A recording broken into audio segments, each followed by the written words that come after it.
আসসালামু আলাইকুম viewers, welcome to mother cooking channel. আজকে আমি আপনাদের সামনে উপস্থিত হলাম টাকি মাছের ভর্তার রেসিপি নিয়ে। আর এই টাকি মাছের ভর্তা খেতে কিন্তু খুবই মজার হয়। আর এই টাকি মাছের ভর্তা আমি এক বিশেষ নিয়মে করে থাকি। চলো তাহলে রেসিপিটা দেখে নেওয়া যাক। প্রথমে আমি চুলার উপরে কড়াই বসিয়ে দিচ্ছি, তারপর চুলাটি অন করে চুলাটা মিডিয়ামে রাখবো। দিয়ে দিচ্ছি সোয়াবিন তেল 1/3 কাপ, দিয়ে দিচ্ছি আদা কুচি 1 টেবিল চামচ। আপনারা চেষ্টা করবেন আদাটা যতটা সম্ভব পারেন কুচি করে কাটার। দিয়ে দিচ্ছি রসুন, আমি এই রসুনগুলোকে মিডিয়াম সাইজ করে কেটে নিয়েছি। দিয়ে দিচ্ছি কাঁচা মরিচ 1/3 কাপ, আর এই কাঁচা মরিচগুলোকেও আমি কুচি করে কেটে নিয়েছি। দিয়ে দিচ্ছি পেঁয়াজ 1 কাপ। আর এই বিশেষ ভর্তাটাতে পেঁয়াজের পরিমাণটা একটু বেশি লাগে, তাহলে কিন্তু এই ভর্তাটা খেতে খুবই ভালো লাগে। দিয়ে দিচ্ছি হলুদের গুঁড়া 1/2 চা চামচ, আপনারা চাইলে মরিচের গুঁড়াও ব্যবহার করতে পারেন। দিয়ে দিচ্ছি লবণ পরিমাণ মতো। দিয়ে দিচ্ছি গরম মশলার গুঁড়া 1 চা চামচ। এখন আমি এর মধ্যে দিয়ে দিব টাকি মাছ। আর এই টাকি মাছগুলোকে আমি খুবই ভালোভাবে ধুয়ে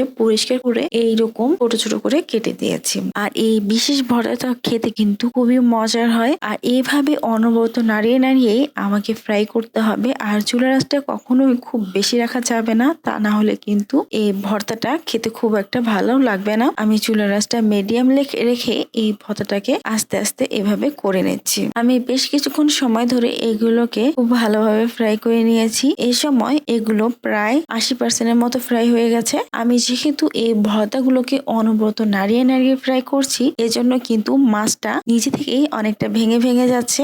দেখুন এই পর্যায়ে কিন্তু এই পেঁয়াজটাও খুবই ভালোভাবে ফ্রাই হয়ে গেছে, কাঁচামরিচটাও ফ্রাই হয়ে গেছে, রসুন এগুলো সবকিছুই কিন্তু খুব ভালোভাবে ফ্রাই হয়ে গেছে। এবং মাছটাও কিন্তু অনবরত নাড়িয়ে নাড়িয়ে ফ্রাই করার কারণে মাছটাও কিন্তু একেবারে ভেঙে ভেঙে গেছে। এই সময় কিন্তু ভর্তাটা একেবারেই রেডি হয়ে গেছে। এখন আমি এর মধ্যে দিয়ে দিব ধনিয়া পাতা কুচি 1/4 কাপ। তারপর আমি আবারও এটাকে খুব ভালোভাবে নাড়িয়ে দিচ্ছি এবং চুলাটি অফ করে দিচ্ছি। এইভাবে টাকি মাছের ভর্তা করলে ভর্তাটা খেতে কিন্তু খুবই মজার হয়। আর অল্প পরিশ্রমে খুবই মজার একটা ভর্তা তৈরি হয়ে যায়। আপনারা একবার রান্না করে খেলেই বুঝতে পারবেন যে এই ভর্তাটা আসলে কতটা মজার। প্রিয় দর্শক, এই ছিল আমাদের আজকের রেসিপি। মাদার কুকিং চ্যানেলের আরো এক্সাইটিং রেসিপি নিয়ে আপনাদের সামনে আবারও উপস্থিত হব।